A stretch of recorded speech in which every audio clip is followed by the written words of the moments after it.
Welcome back to Talking Lead. This is episode 30.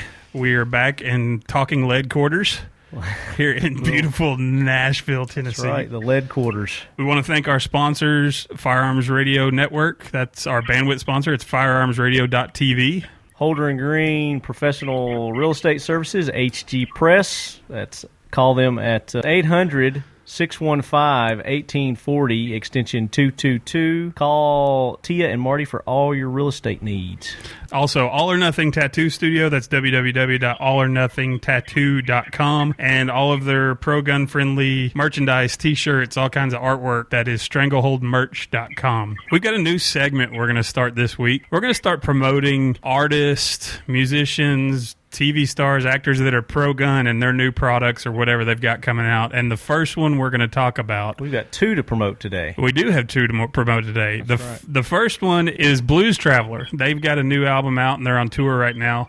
John Popper is a very, very pro-gun. Yes. Supposedly has a amazing collection that we're eventually going to talk to him about one day. But they have got a new album called Susie Cracks the Whip out. And you can go to iTunes, just search Blues Traveler, and you can get that information and get that new album. It's awesome. I've been listening to it for the last few weeks, almost every day on the way home from work. Kind of one of those pump-you-up albums. Yeah, you played a couple of songs for me. It's awesome. I like it. Yeah. It's reminiscent of old-style Blues Travelers. Oh, yeah. Good stuff. Like it, right? Brought back some memories. What was the other one you had? And then our other one that we have is our good buddy Rob Hunter, who is a artist. He's currently doing work on, I think, the Green Lantern series with DC Comics, but he's done some Marvel and some other labels as well. But big shout out to our buddy Rob Hunter. He just sent us a big box of autographed various labels like Batman, Green Arrow comics, and we're going to be giving some of these away to our listeners. Awesome. Thank you, Rob. So, Left Hand, what'd you do with guns this week? Well, you and I went out to the Nashville Armory.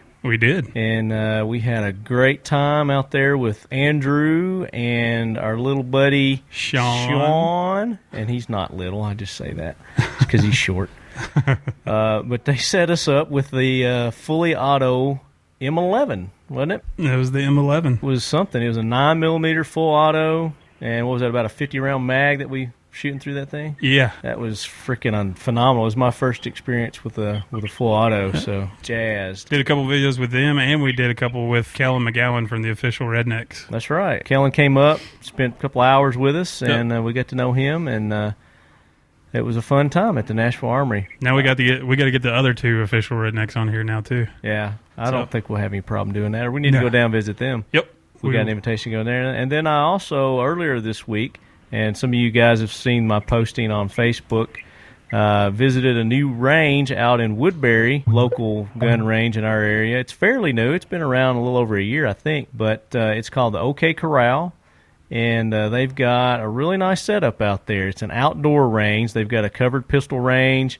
And then they've got some other they've got like 3 or 4 pistol ranges that you can go to.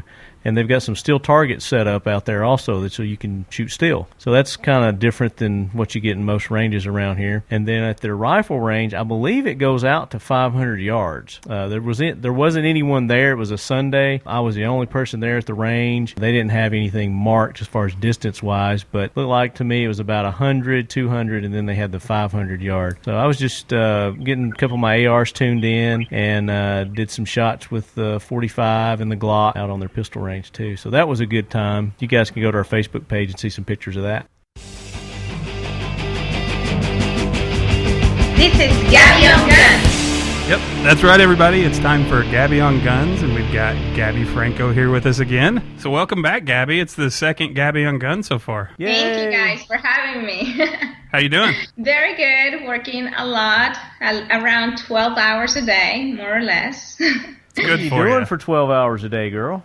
Well, between giving classes, answering emails, autographing books, Traveling and projects. My mind doesn't stop. So it's a good thing, but at the same time, it's, like a non-stop. But it's great. It's all good. So have you been anywhere since, is it Cabal is where you were last? Yeah, it was in Missouri, and I really had a great time over there. But no, I haven't gone anywhere else. I thought having July relax after I released my book and everything. That's what you thought. It has been, yes, exactly. It has been just as crazy. That got blown out of the water, huh? So the next, in August, I'm going to be in Washington State, in Arlington. So I'm excited for that. I've never been in that part of the state. I'm going to cross the whole country. A lot of history there. Yes, I'm very excited. Arlington Cemetery? No, that's Washington, D.C. Oh, Arlington, Virginia. Yeah, it's still Washington, though. Arlington, Washington. Okay. So you're going to be in Arlington. What have you got coming up? This is going to be one of your female seminars, though, right? Yeah, well, the funny thing is that, this is like a tour for shooting for girls, for ladies, to try to promote the ladies to go out and shoot. Not only shoot, it's not only, okay, yeah, I got to just get a gun and go to the range. No, it's just being responsible. Mm-hmm. It's not about, now everybody have a gun, I want to have a gun. No, be responsible, know how to clean your gun. So it's more about that. More about being responsible for yourself, right? Exactly. But yet the gun shop who's coordinating this, which is North Point, that's their name, they said, Gabby, guys want your class too. And I'm like, oh my God. So yeah, we were just talking about that, weren't we, off air? I know. So I'm going to have a Saturday shooting class for ladies one day, and the next day is going to be mixed. He said, Gabby, the guys want the class too. I'm like, all right, that's fine. You could start a whole franchise there. You could do women, then you could do men, and then you could do a women and men's class together. Yeah, it's going to be fun. It's going to be great. That'll be awesome.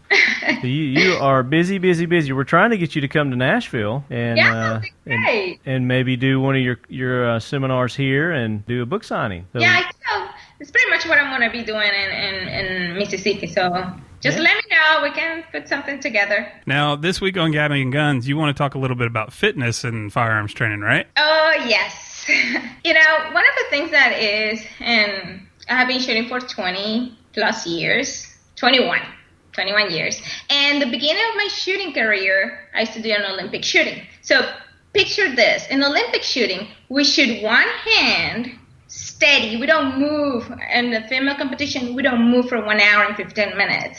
And you will think, exactly, and you would think, why do you need any physical training, right? You will say, oh, you're not doing anything.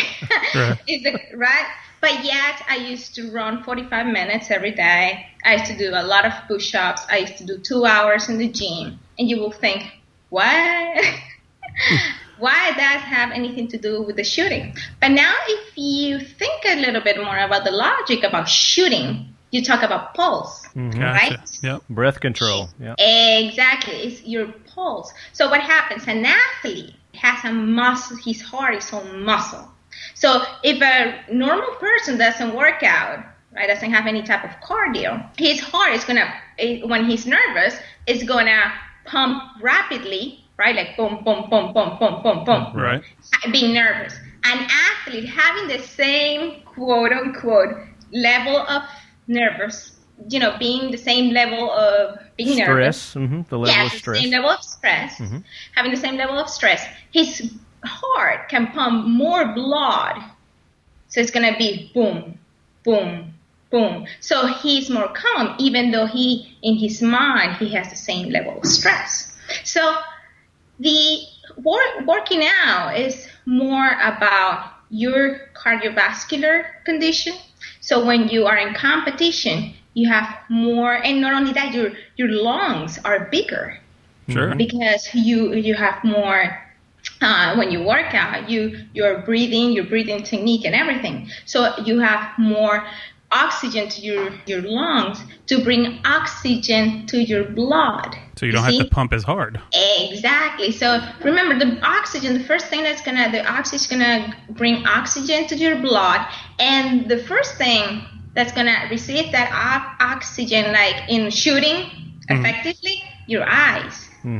That's why when you stop breathing, the first thing that you do is you lose your sight. Everything looks dark. Tunnel vision. Exactly. So you're working out, it's important. And like I said, some people say, oh, well, but I don't run 3 miles every day or anything like that. That's fine. But do something active. Even if you do sprints a little bit or just you're jogging a little bit or something that it will keep your heart pumping. It's developing that muscle. And probably sprints are going to be even better for those types of situations because your body's going to get used to those higher heart rates. Where sometimes long distance, your body adjusts in the middle of that 45-minute run and your heart rate starts going down and balancing out. To where with sprints, it's like you're keeping it up constantly and then just dropping back down. Yeah, and when I used to shoot an Olympic shoot in Venezuela, I was part of the Venezuelan Olympic team. So I had a team of doctors, psychologists, and all that. So part of some of the exercise, the psychology is that having the ability to control your heart rate by thinking about an activity. Being and picture this, being in a bed or just laying down, right? And the doctor give you like a story and makes your heart pumping. You have to imagine, and he's actually checking your pulse, right? And then he gives you a certain amount of time for you to reduce that using breathing techniques or using some other techniques. But if your heart doesn't have that muscle, is not that strong, how can you develop that? It's more difficult. Yeah, the heart is a muscle just like your legs or your biceps, your triceps, and it needs to be trained also. For sure. Right. And that's the difference. Sometimes I had my sister years ago, like perhaps 11, 12 years ago, she cut herself and we didn't even know. And that was the first thing happened to her. She saw blood in her head and she passed out completely. She passed out. So she had to kind of hit her head. Zeke does that bad. too, Yeah. First sight of blood, he's out. She hit her head. Yeah, working in the medical field was horrible when I passed out seeing blood. It was like every 5 minutes I'd be on the floor. Oh, my goodness. I'm kidding. That's why he's in radio now. So she passed out and she went to the hospital and all that, and a lot of the doctors will rush to her room because her heart rate will go so low. They thought she was having issues, and she was just fine because we used to train a lot, and we have that. You've got that discipline, yeah, and muscle trained, yeah. So since you've been shooting, have you ever had like a lapse in your fitness where you didn't work out for a couple weeks, and then when you went and shot, you could tell the difference? I do, like right now.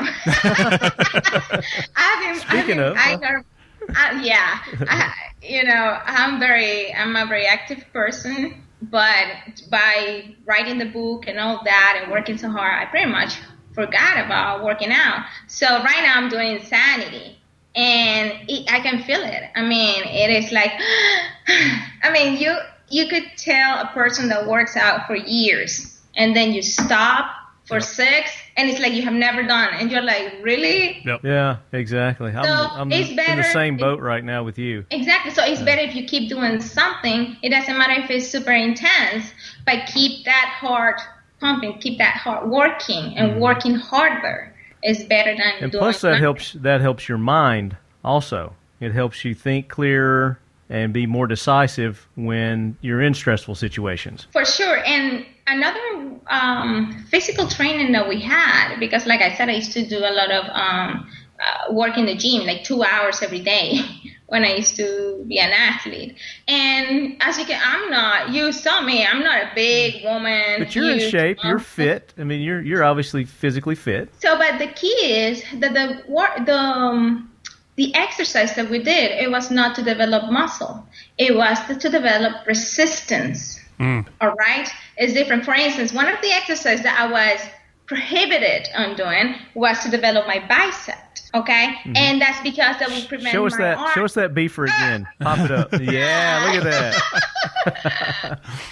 Because if I develop my bicep, it will prevent my arm to stretch completely. It will stay like this. Right. So working out with weight, but for resistance, it's very beneficial. And it also helps your muscle quickness, depending on the type of exercises that you're doing. And with shooting, you want to be quick, especially in your, the arm muscles. Yeah. So I'm sure that was part of your routine as well, right? Yeah. Well, another exercise that we did is to develop this muscle right here. Your forearm? Yes. And because that is pretty much just going to lock your wrist.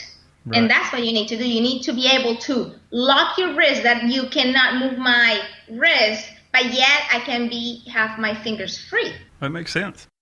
We actually got to shoot a full auto the other day, an M11. Nice. M11, yep. 9mm, Nice. full auto. That was fun. That was beyond fun. That was my first experience shooting a full auto. So I was That's just cool. like, oh man, I got to get one of these. Yeah, definitely full auto is one of the way to have fun and yet having the adrenaline in less than 30 seconds. Oh yeah. Oh, yeah. 3 And seconds. spend a lot of money in 30 seconds. Yeah, it is like, wow. I think it was that's like 8 it? seconds. Yeah, I don't even think it was that. Oh, shit. How was it, like a 45 round or something like It that? was. It had a lot because it took a little bit longer than it took when I was shooting that Mac 10. Yeah, So it was like a 45 or 50 round mag in it, and I mean, it was like 8 seconds. It was done.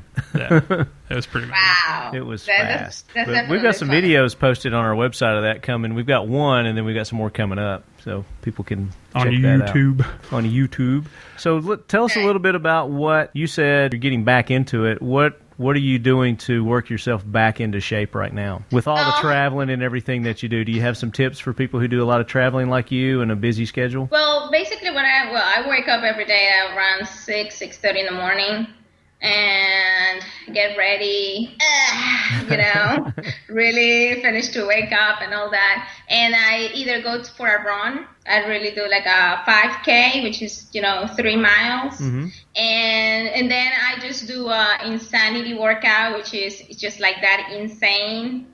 And I just alternate that. One day running, one day this workout at home. Is it a weight workout or is it cardio? No, it's cardio. Cardio? It's cardio. I really like cardio. It keeps me, being fast. I want to be fast. I don't want to be slow. Right. So especially in even USPSA competitions, you want to be fast. You want to run, stop right quick, acquire your target, shoot, and then with the same time, ready to go for the next stage or it's all the about next quickness. Target. You have to be quick and you have to be ready. Okay, in your mindset. Some people are just are afraid to run, and that's because of that. I mean, you can't pretend to run if you don't do it all the time. Yeah, you can't just sit and think about it. You have to actually do it. Exactly. So it's not only about I'm gonna run this stage, I'm gonna do this, but you really need to be. To me, and that's my best advice, like I tell my students, is just try to be active, because that gives you that confidence of, and it makes you feel more comfortable when you're moving around with the firearm and a stage and a competition or whatever it is. Now, are you integrating a firearm or a training firearm in your exercises? Like Zeke and I have been talking about in the last few weeks, we got one of the next level training CERT pistols. And we have been doing various and sundry exercises with that. Do you do something like that within your exercise routine? No, not really. I just do my workout just to, like I just said, just to build up my heart, to pretty much lower my heart rate, and to be more active. And as far as at home and doing dry fire, I just do my training in sections. Okay, like for instance, I'm gonna practice just the draw, making sure before I practice the full draw, making sure that every single time my reaction is fast enough and my hand goes to the gun in the same position. Do you time yourself? Sometimes I really don't. Yeah. Because this is what happens with the time and dry fire, and Right. so you draw fast, and I did a dry fire in 0.8 seconds. But in dry fire, it's easy, right? What is difficult is trying to do everything exactly the same. Something that Bruce Lee said once, he said he feared more a person or a fighter that have mastered or he has practiced 10,000 times one kick than the guy that knows 10,000 kicks. Sure. Exactly. There's a big difference. Yeah, definitely. Okay. Well said, Because Bruce that's- Lee. I just Yeah. ordered his book. I can't wait for it to come in. You know something else he said? Uh-huh. Oh, Lord. God. And Talking Lead has just jumped the shark. That was worth it to see her expression. That was good. That was a good one. You know, I love Bruce Lee. I admire he has such a strong mindset. Everything that this guy said, it's just a shame he's dead right now. But man, That's one of the reasons I ordered the book. Is I saw a documentary on him, and they were talking about his philosophies and stuff, and how a lot of businessmen have applied his philosophies to business, because he basically came up with his own discipline, everything. And I mean, that's what he was all about, was discipline. Now go ahead and give some of the places where people can find out about the seminars, get your book, throw a few plugs in there. yeah, well, the best way to do it, if you go to my Facebook fan page, I post there every day, and which is facebook.com/Gabby Franco Top Shot. Also, you can go to my website, www.gabbyfranco.com. There you can see all the information and what's going to happen. I'm going to be in a gun show this weekend, by the way. Awesome. Which gun show? It's going to be the Florida Guns and Knives Gun Shop in Fort Lauderdale. Okay. Yeah. And what are the dates on that? It's going to be just this weekend, Saturday and Sunday. And I'm going to be signing books from 11 to 2 p.m. Okay. And signing autograph and all that. Oh, I didn't tell you also. I received, like this weekend, I received a original Top Shot All-Star flag. Oh, Awesome. cool. Did they send that to you? Yes. That's cool. Awesome. Congratulations on that. Thank you. You going to post that on your site? Yes, I will. And wanna see behind, it. like, yeah. We've got a lot of listeners in the Fort Lauderdale, Florida area, so make sure you go by and see Gabby this weekend and At the gun show, yeah. check it out. Tell Nice. her you heard her on Talking Lead. Lead, and you're a lead head. There you go. And she'll give you a special shout out Of course. at the show. Well, that's another Gabby on Guns wrapped up. Thanks, Gabby, for coming by again, Thank you, guys. for and we'll having talk to you next month. me. Bye. Awesome. If you can hear in the background, there's some background noise. We actually have a guest here today, and it is... do you want us to introduce you as ComMANder Mark McGinnis? We're going to throw ComMANder Whatever. in there. We're doing ComMANder. ComMANder If makes you you sound throw more Com- badass. If you throw ComMANder in there, then you got to put the emphasis on man of command. I'll do it. All right. So we've got ComMANder Mark McGinnis here with us. Mark, how's it going? Guys, hey, it's great, Left Hand. How are you? Man. It's always great to hear from you. Awesome. Good to see you, man. I know you're burning up right now. We apologize about that. It's about 103 in the shade here in Austin. Wow. In the air conditioning, it's 103, right? That's exactly right. So we went through what we did with guns this week. Did you get to do anything with guns this week? You know, I didn't do anything with guns this week, but I did some with golf clubs that sometimes for me is like shooting guns because you never know where it's going to go. Hey, you're both sending projectiles down range, right? Hey, I'm telling you, you got if you're on the same hole as me, you got to watch out because I can send them down range pretty quick. How'd you hit them today? I did all right. I just played 9, but I shot 39. Missed some birdie putts. I got to work on my flat stick. Yeah, there you go. Practice, practice, practice. See, I usually shoot it. about 72 to 75 on 9. So. Well, yeah, but 39 was on like the first 3 holes. Oh, okay. Hoorah, Semper Fi, do or die, hold 'em high at 8th and I. It is time for the Talking Lead Jackwagon of the Week, so brace yourself, baby. So I'll tell you a funny story about a jackwagon, if you will. Okay. And we will. Yeah, exactly. So we were at SEAL Team 4, and our platoon was out at Fort Knox, and we were training with Ron Bellin, who's a great friend of Talking Lead. Yes, he is. Yes, sir. Yeah, and Reaper Outdoors. he was running.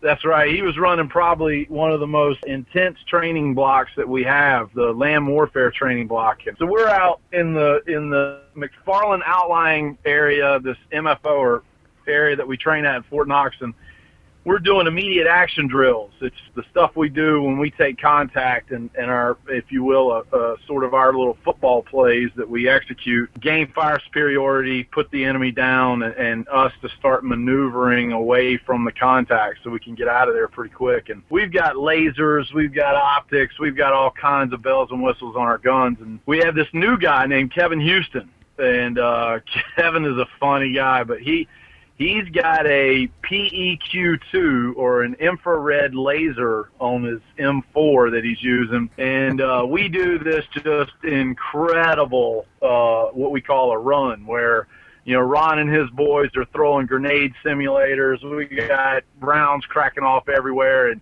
we do what is the perfect immediate action drill, if there ever was one. And we're standing around and we're debriefing the thing, and we get this sheepish little hand that goes up in the air. And it's Kevin, a new guy who doesn't want to say anything to begin with. But Kevin says, "I lost my pec tooth." Now, that's a big deal because that's a very sensitive and controlled item. And so Ron, being the thorough SEAL that he is, let me just use that word. he has us now. We're in the middle of the woods at Fort Knox, Kentucky, and we've been working in a click by click grid. We're out all night long, literally searching for Kevin's pec tooth, and we never find Kevin's pec tooth. And Kevin likes rap music, right? His favorite rapper is Tupac, and every SEAL, every SEAL has a nickname, and some of them are well deserved, and some of them are not so deserved, and you'd rather change it. But that night, from that point forward, Kevin was known as Tupac for losing his pec too and being up all night. So that's our jackwagon story from SEAL Team 4. Awesome. So that's cool. So Tupac, we'll make a little special temporary friendly jackwagon train for you, so you don't have to stay on there permanently. But yeah, you're on the jackwagon train. You get with a this get out of the jackwagon train free card. That's awesome. Tell us a little bit about yourself. Grew up in a small town outside of Charlotte, North Carolina, a little place called Monroe. And then I went to school on a football scholarship to the Naval Academy. And nice. While I was there, I majored in football. So I graduated. I graduated in the top 87% of my class, which I'm very proud of. There you go. But, I've got a question about that. Military football players, Air Force, West Point, Navy, all those guys. Do you still have to do everything that everybody else is going through as far as like the training and military stuff? Zeke, let me tell you, man, not only do we have to do the military requirements and the academic load, but then you've got football. And football at the Division I level it's like a job. Yeah. And it is year-round. It's nonstop. So my lightest semester load, now keep in mind, a service academy is a 5-year degree compressed into 4 years. And so my lightest semester load was my second semester senior year when football was over, and it was 21 hours. Wow. Your average NCAA Division I athlete has to have a minimum of 12 hours to be considered a full-time student. So, that was Left-Hand and I. That was you guys? Yeah, that was us. So it is, it's tough. And then you got the military requirements on top of that, and people think football players have a break. There's a big, there used to be a big rub between the brigade of midshipmen and the football players because they thought we were getting all kinds of breaks. But that was when we were losing when I was there. But now that they're winning and going to bowl games every year, the brigade gets more liberty and free weekends than they ever have because of the football team, so they love it. Well, then, what was it, 2 years ago that Navy had a game where they didn't throw a single pass and they won? Not a single pass. That was amazing. Yeah, they've led the nation in rushing. I don't know, it's been like 6 out of the past 10 years or something crazy like that. I tell you, it's amazing what that program is today as opposed to what it was when I played there. We were 3-8, 5-6, 1-10, 1-10. So wow, tough times. Yeah.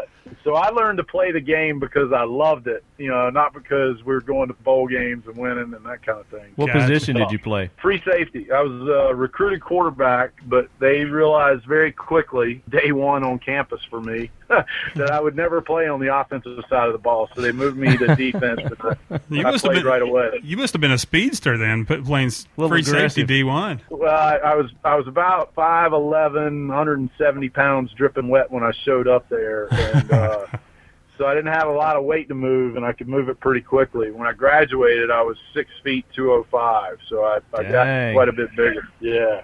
You had a gross quite a bit. Yeah. Well, we've got some questions we usually ask every guest, and this will kind of tell a little bit more about you too. First one being, how did you originally get into firearms? Did you grow up around them? Was it the military your first time?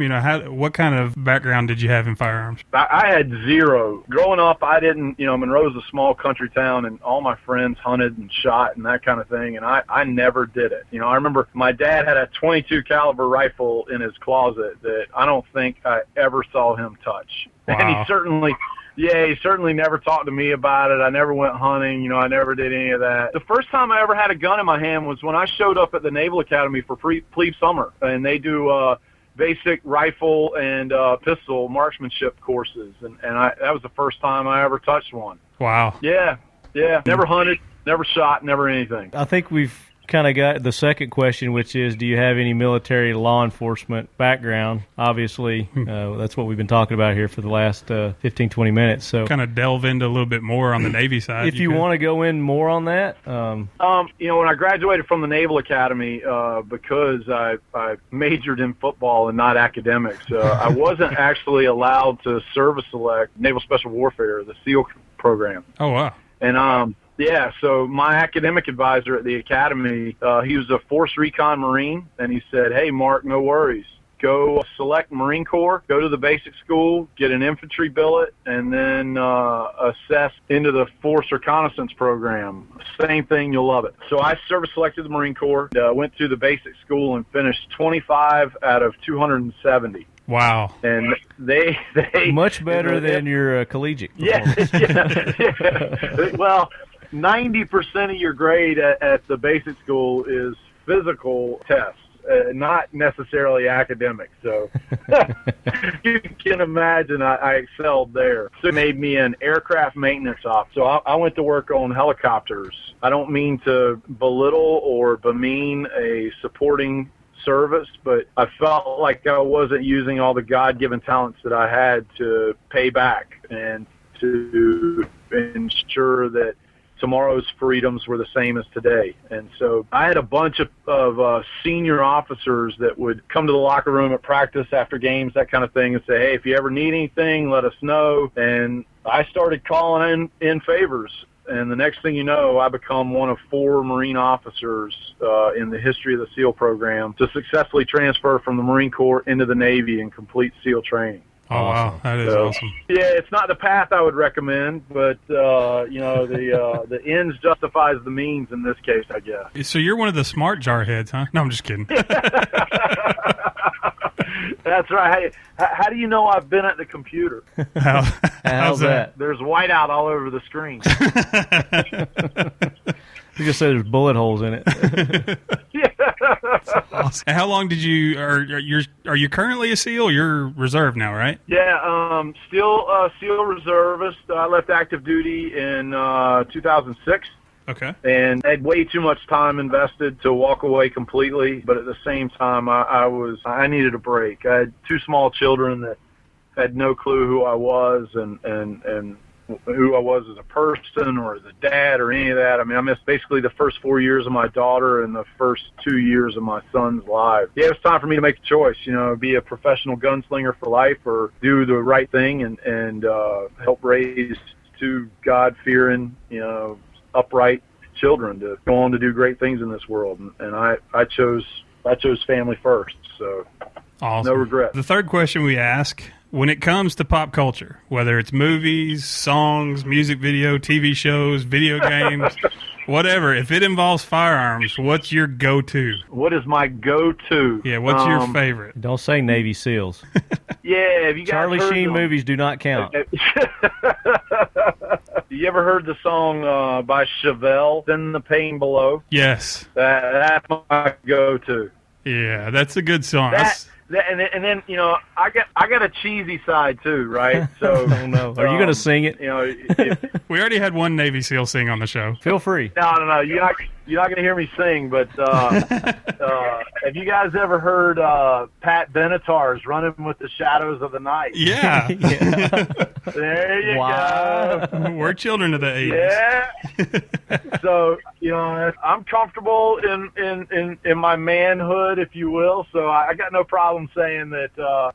I can see a whole helmet cam video of us doing what we're doing and running with the shadows of the night in the background. There you go. I could see that in the movie. Next question that we ask, is there any firearm that you currently or have ever owned that you would be ashamed to admit to anyone that you owned?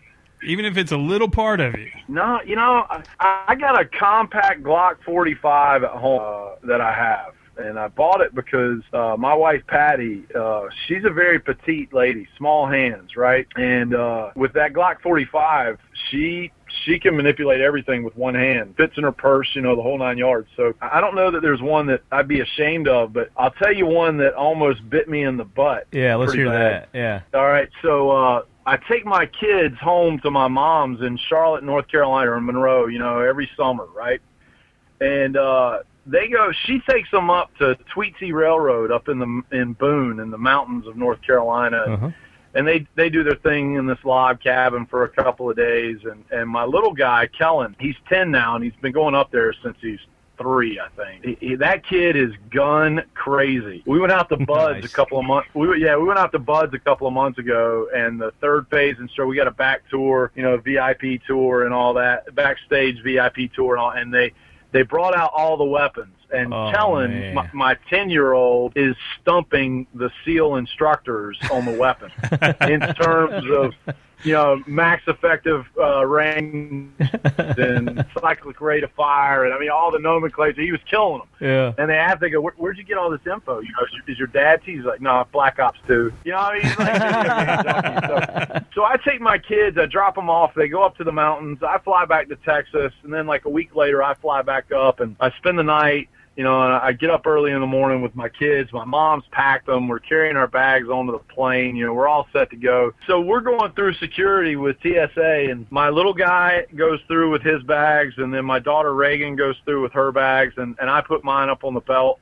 And the TSA agent looks at me and says, "Has your bag gone through yet?" And I said, "No, ma'am." And she goes, "Well, you might want to grab it. We're gonna shut this lane down." And I was like, "Oh, did you find something?" And she said, "Yes." So I got to grab my bag. We're in the Charlotte airport. I got to grab my bag. I got to go 3 lanes down. I got to wait a few minutes, for people to clear out and for me to go through. I get to the other side of security, and I'm going to find Reagan and Kellen. Now, they've been traveling since they were 2 months old, each one of them, right? So, the airport's not their first rodeo. And so I go over to the side there where they went through, and there's 5 police officers in uniform, 20 TSA agents in uniform, and then a bunch of suits. And I'm thinking, something must have gone down. And I get a little closer, and then I see the police officers. They got somebody up against the wall, but I can't really see. So I get a little closer. All of a sudden, I see my 8-year-old son, Kellen, spread eagles on the wall with the police officers patting him, right? So here we go, big trouble in Little China, right? Dad, Navy SEAL instincts, and then the dad instincts, they kick in. I'm pushing TSA agents out of the way. I'm grabbing cops, throwing them, and I grab my son, and scoop him up. He's scared, he's crying, he doesn't know what's going on, and I turn around and I look at those guys and I'm like, this is my 8-year-old son. If any of you all have issues, you need to run them through me. And so out comes my military ID. I hand it to them, and in the picture, they can see, you can see my trident. And I guess a couple of them were former military guys, so they see that, and all of a sudden the eyebrows start going up, and all of a sudden things get a lot more calm. Uh-huh. And yeah. So respect we starts sat coming there. out. Yeah. That's exactly right. We sat there for 2 hours while they they go through our stuff. They're asking, and I looked at the police officers and I go, shame on you guys. You got real firearms on your side. My mom had bought my son a cap gun at Tweetsy and packed it in his suitcase, with the orange barrel, the whole 9 yards, and they're freaking out because it shows up on the X-ray. It imprints on the X-ray machine. Oh. Yeah, exactly. So here we are, telling Spread Eagle up against the wall. They're patting him down because they think he's got a gun. 8 years old. Wow. But I got this TSA agent. We've missed our flight. Our next flight is coming up. We've got like 20 minutes to get down there. And I look at the TSA agent and I go, look, you're going to either arrest me or I'm leaving. And because we've got another flight. And he goes, you need to go. So take off. He said, but you may get a letter from TSA. I'm like, okay, no problem. He goes, send us a letter. yeah, it'll just document what happened. So I get this letter from TSA like a month later, fining me for $25,000. What? Yeah, that's not a letter. And put me on the watch list for flying. Oh my gosh! So, it's got 3 options. You can elect to pay the fine in full. You can pay half the fine and promise you'll never do it again, kind of thing. Or you can request a hearing with one of their attorneys. And I check, option C, of course, and mail it back in. An appeal and a hearing with one of the TSA attorneys. And a couple of weeks later, I get a very nice TSA lawyer on the phone who asked me, hey, tell me what happened. And I explained the story about grandchildren visiting grandma, and she buys a cap gun and a snow globe that got confiscated because it had more than 3.5 ounces of liquid in it. And now you got an 8 and a 10-year-old crying because the gifts that their grandmother gave. I didn't know this, but in her suitcase, she had a snow globe that the TSA agents confiscated because it had more than 3.5 ounces of liquid in it. Oh, ridiculous. And so the agent was very nice on the phone call. The lawyer, I should say, was very nice on the phone, and she was very sympathetic to the cause of a dad who's traveling with his children, who has gifts from their grandmother that shouldn't have necessarily been in checked-in baggage, but oh well, or carry-on baggage, I should say. And so my whole point is make sure that you check the baggage that your grandmother packs for your grandchildren.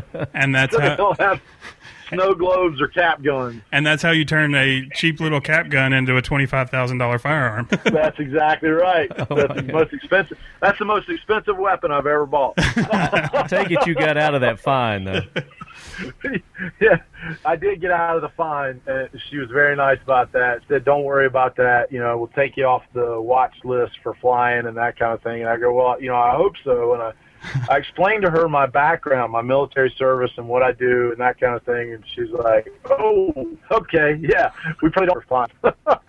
Well, one of the reasons we wanted to have you on, Mark, is we've done a couple of videos with the hats you gave us, which, as you can see through the video, we got and shirts. And shirts. Yeah, man. Thank you for sending I that. like it.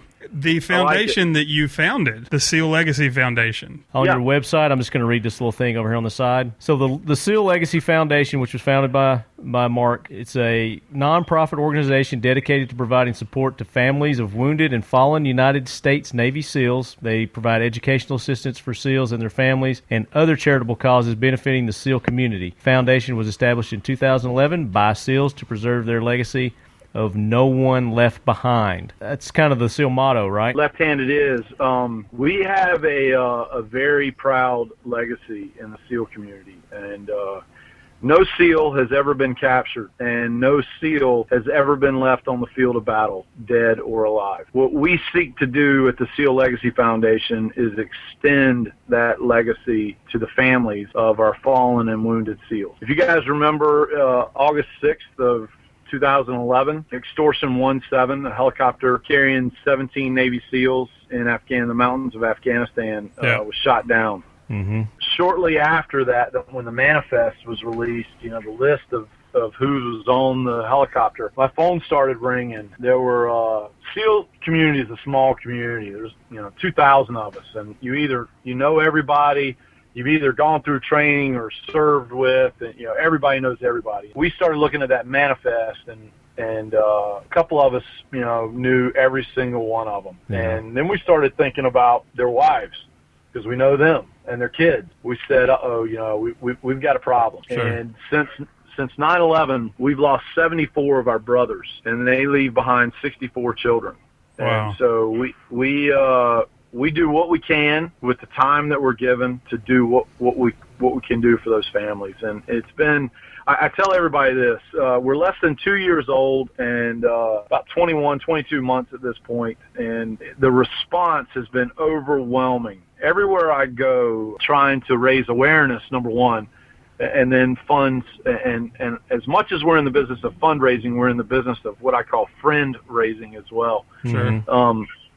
We are blown away by by how deep the roots of patriotism are in this country, and how these people just want to give so much of not only their financial assistance, but their time, their energy, and their effort. And so it's the greatest job I've ever had that I don't want, because I don't want there to be a need. Right. Sure. But but as long as there is one, we'll continue to serve. Y'all really do a lot of amazing stuff. I know one of the guys you work with, Steve, was telling me a story earlier. A lot of people have seen the picture of the coffin where the seal dog, had come up and laid down next to the coffin. That was one of those guys you were talking about, right? And y'all did some stuff for his parents?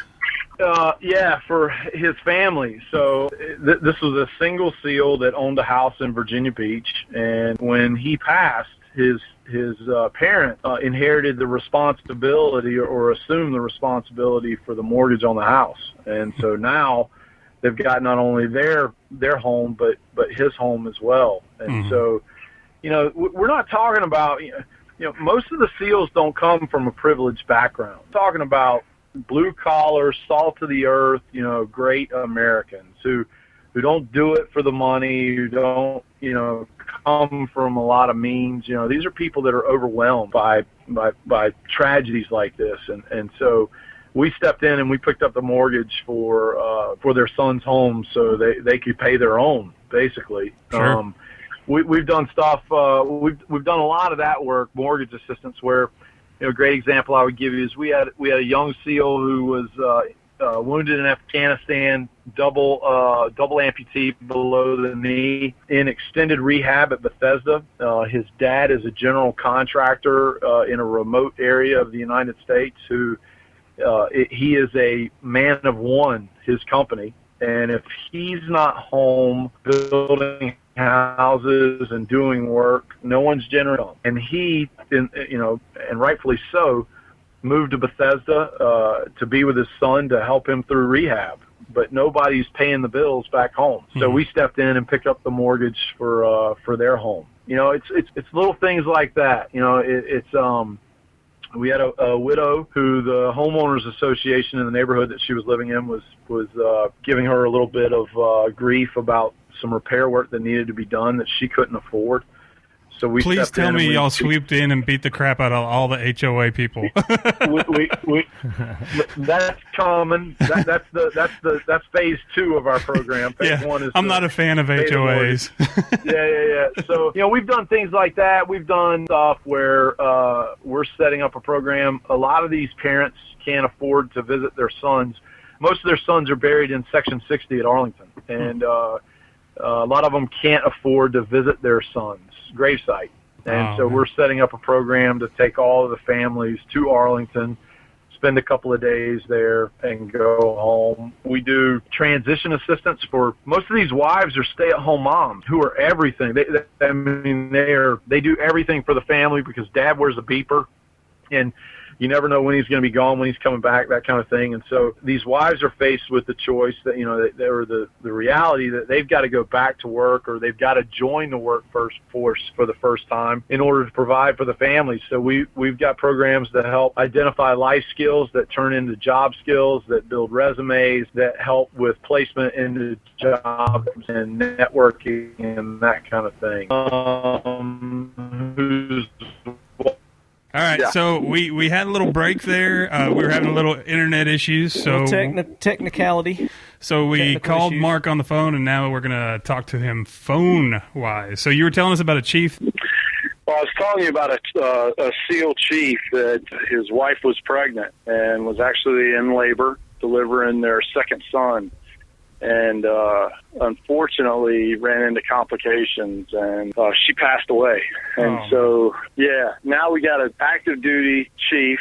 You know, he's staring down the barrel of tens of thousands of dollars in funeral arrangements and child care and all this stuff that this guy's trying to be a combat deployable asset, and the next thing you know, he's got 2 children that don't have a mom anymore. And so our foundation steps in and we take care of all those costs, and we, provide him with child care. And not only that, but we're working now with transition assistance to help identify a job for him, because he's made the decision that he didn't want to stay on active duty kind of thing. So our Guardian program, the real, I think, differentiating factor, or what makes us different than any other foundation out there is, most foundations are transactional in nature. In other words, you've got a need, we step in as a foundation and we give you money, or we give you a program and we step back. And then somebody else has a need and we give them money or a program and we step back.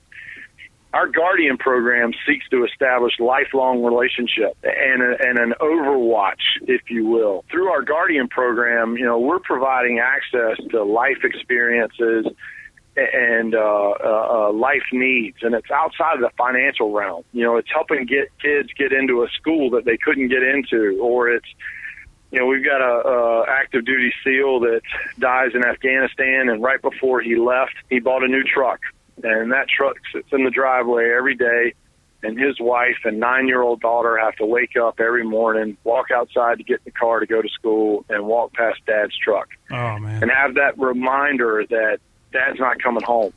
Yeah. So we make one phone call through our Guardian program, and we're connected with Sam Pack Ford, who's one of the largest car dealerships in the country, 80 dealerships all across the United States.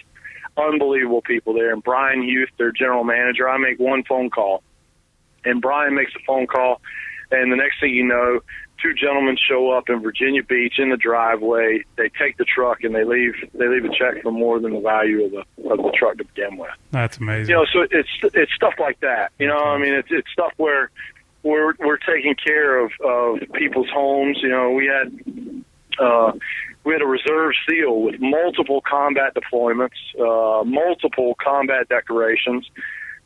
He wakes up Christmas morning, goes into the hospital because he's bleeding from the nose and the ears, and they bring a neurosurgeon in to consult, and he's told he's got a massive brain tumor, and it's time to say his goodbyes. And in true SEAL fashion, 3 months later, it's not, he lives for 3 more months, but when he passes, when he finally succumbs to the tumor, his wife asked that he be buried in Arlington. No, because he's not an active duty SEAL.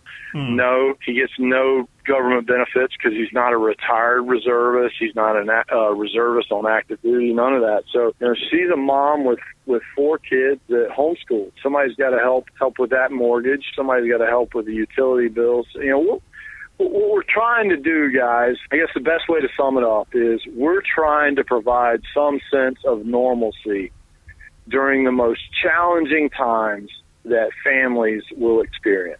Sure. And not only that, but you guys go beyond that.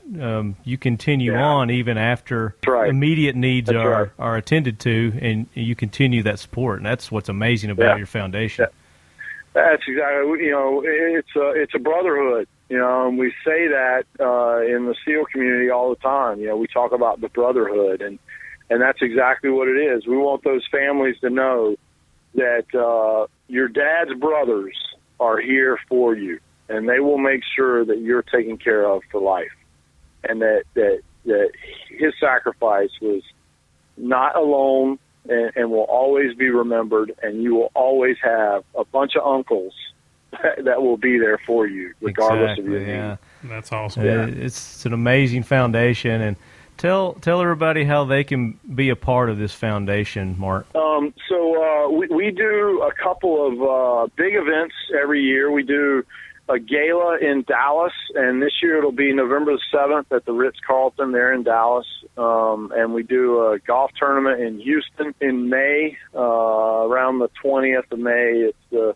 Monday morning between the Colonial and the Byron Nelson Classic, and then the best way for people, if they can't or they don't want to attend the gala or play in the golf tournament, the best way for people to help is one, our biggest challenge is awareness. And I tell people all the time, it would mean more to me for you to go out and tell 20 of your friends about us and what we're doing than it would be, than you writing us a check for money, because the more people we can reach, the more people we can touch and get the message out to, the more support we're going to get. So you can tell people all about us, and then you can tell them to go to www.seallegacy.org is our website, and there are ways to donate right there on the website. Everything he's saying is just amazing things their foundation does, and we wanted with this show to be able to help out organizations like this, but we're going to be very, very tight on deciding who it is, because there's a lot of foundations out there that, they raise billions of dollars, but only 10% of it goes to what they're talking about doing. And then they have boards where it doesn't go towards anything that they tell you that it goes towards. But these guys are legit. They're on the up and up. It's a great foundation. Go to their website, www.seallegacy.org, and look at their Trident Society. Become a member of their Trident. Tell us a little bit about the Trident Society, Mark. Yeah, so the Trident Society is a way for people to pledge continual support. In other words, we would love for people to sign up to donate a certain amount of money each month so that we can fund. We got 74 scholarships that we're looking to endow at this point, just in our Honored SEAL Legacy Scholarship Program. And we need people. We need continual support that we can count on. And so the Trident Society allows, one, a way for people to pledge ongoing monthly support, but also a way for us to recognize them. And if you join the Trident Society, you get a great lapel pin that designates your level of support that you can wear proudly. And it's also, like the SEAL teams, we're the silent professionals, so it's not some gaudy lapel pin that screams a certain message. It's a very understated Neptune's spear that if you know what you're looking at, the educated observer will get it right away. And it's a great thing to wear with pride and that kind of thing. And so we really look for people to do that, so we have that ongoing support that we can count on. But you said something a minute ago about 10%, in most foundations, that kind of, the thing that I'm the proudest of, in regards to our foundation and the way we set it up, we're unique because we were founded by and run by and for Navy SEALs. So SEALs founded it, SEALs run it, and it's intended for SEALs and their families. And we are proud to say that 80% of every dollar donated goes directly to its intended cause. That's amazing. You don't hardly see that anymore in nonprofits, and that's one thing we really liked about y'all's organization. Yeah. And it's something that we want to, we don't look at this as we don't look at it as our money. When people entrust us, and that's what it is, people are taking, they're giving their trust in us as an organization to do with their money, not our money, but their money, what it is they want. And that is, they want to help these families that have done so much for them that they may never have the opportunity to thank these people personally, so they can do the next best thing, and they can give money, they can give support, they can drive awareness, they can do all kinds of things that give back to those that have given them so much. And so we take our role as stewards of this money very, very seriously. And as fast as I can get it, I want to put it in the hands of those that need it. Yeah. And when you say 80%, I mean, some listeners are probably saying, well, what happens to the other 20%? Well, it's an organization, and they've got costs, they've got overhead. That's right. The websites aren't free. That's right. And you've got a very nice website, and it's very interactive at the seallegacy.org. So that, like Zeke was saying, is phenomenal that, that much of the money coming in, your overhead is that low that you can give that much back. We're very fortunate. I tell people this all the time. SEALs are great at pulling triggers, right? But when it comes to running foundations, we aren't the brightest lights on Broadway. We know the difference between right and wrong. Don't get me, don't misunderstand my point. But we needed help, and so we got a group called Coaching Charities, who they are phenomenal, and their main effort in life is helping people run charitable foundations. Gotcha. And so they have been phenomenal for us in helping us. We went from idea, this is almost impossible to do, but we went from idea, inception, to reality. And what I mean by reality is 501c3 approval from the IRS and our first gala, our first event in 5 weeks. Wow. 5 weeks. And That's we huge. raised over $500,000 at our first event in Dallas. Yeah. And that's, in That's in great. true, what I call typical, true SEAL, form, we make the impossible possible kind of thing. But in this case, it would not have been possible without Kevin Kaplan and Phil Hetu and the band of Mary Brothers there at Coaching Charities. Phenomenal people. Check out SEAL Legacy Foundation. What's the website, Left Hand? That'd be www.seallegacy.org, seallegacy.org. Any final words, Mark? On the foundation? No, I can't thank you guys enough for bringing attention. No to need. This is our pleasure, man. Seriously. Definitely. Yeah. Definitely. Yeah. So, guys, let me say this about wrapping up my thoughts about the foundation and thanking you all for having me bring this to attention and bring it out. But SEALs are thought to be 10 feet tall and bulletproof and superhuman in some ways. But the reality of it is we're just as vulnerable as the average American is.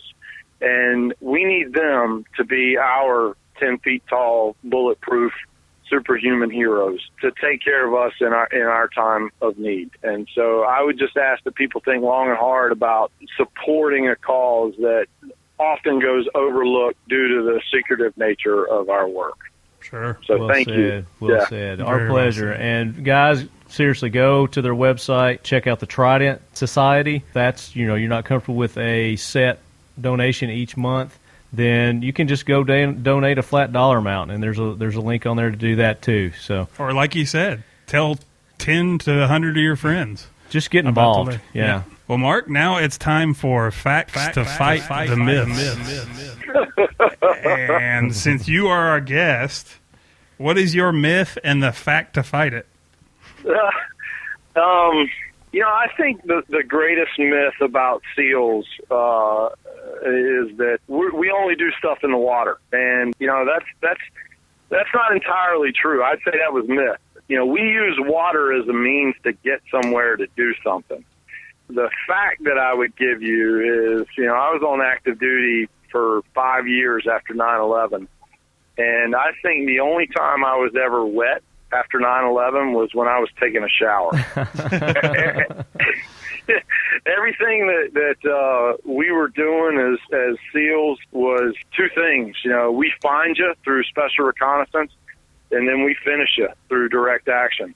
And those are skill sets that are vital in the war against terrorism, and we specialize in it. We're not there to win your hearts and minds. We're not there to speak your language or learn your culture. We're there to do two things: find you and finish you.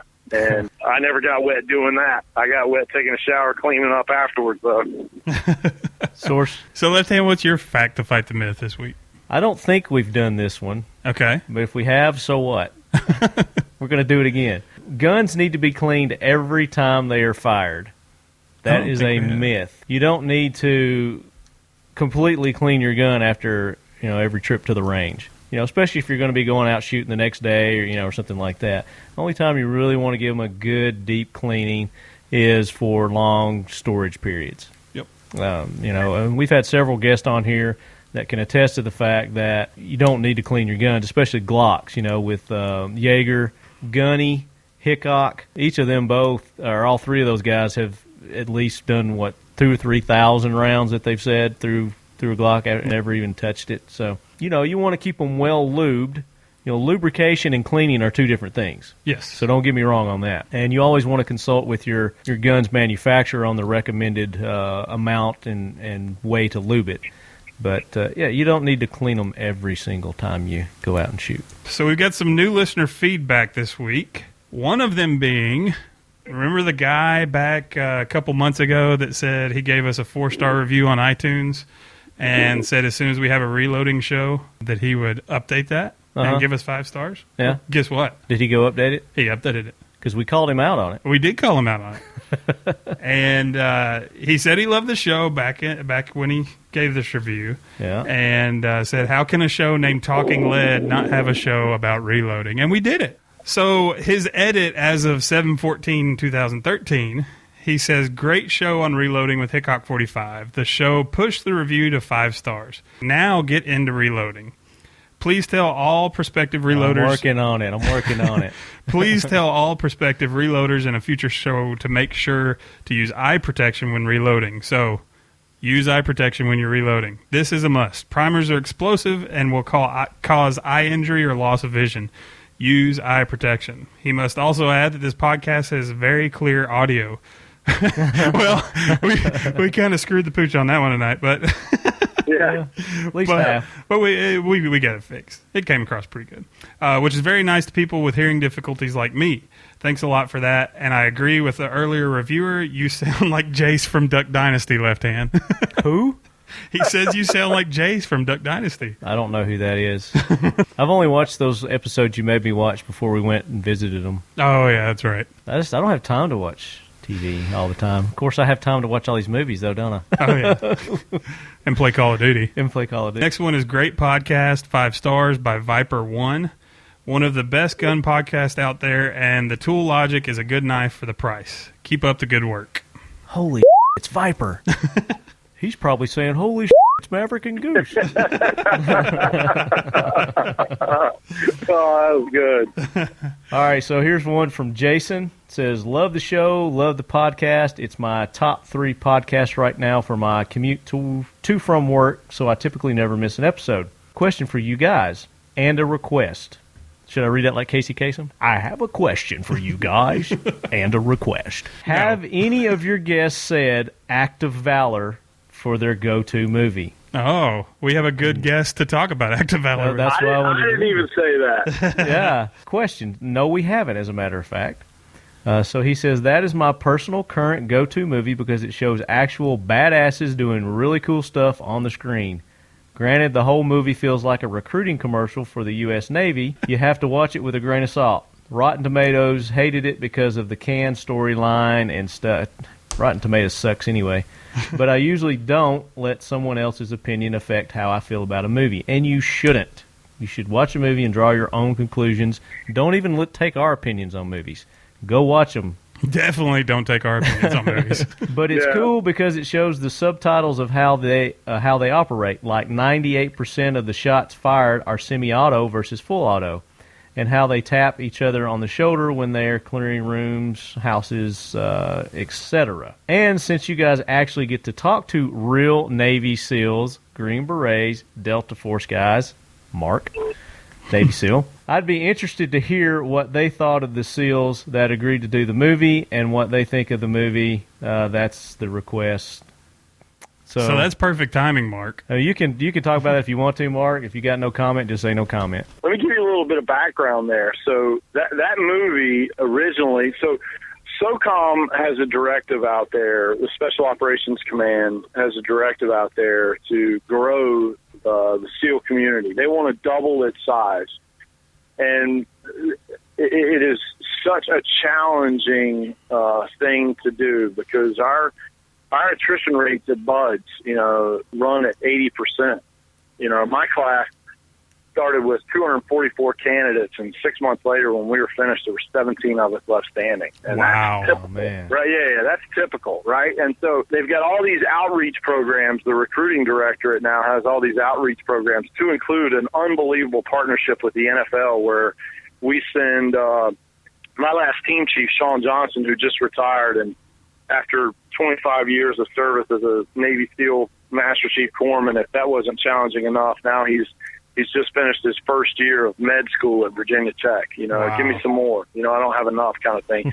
He and some others were going around to all the NFL combines and meeting with the athletes, saying, hey, if this whole football thing doesn't work out for you, we got a professional athlete job that you might take a look at. And so unbelievable outreach programs going on. And this was a 2.5-minute recruiting commercial when it was first shot. Really? And yeah. And the NSW, the recruiting command, they shopped it in Hollywood. They thought, oh my goodness, we might actually have something here. They shopped it in Hollywood, and the Bandito brothers, the producers, saw it and jumped all over it. And it was like a 5-year, if I'm not wrong about that, it was like a 5-year production to create that 2.5-hour storyline or movie. And so one of the things that's really, really cool, I think, about that movie, regardless of what you think about whether we should or should not have made it, that kind of thing. One of the things it's just very striking about it is the storyline.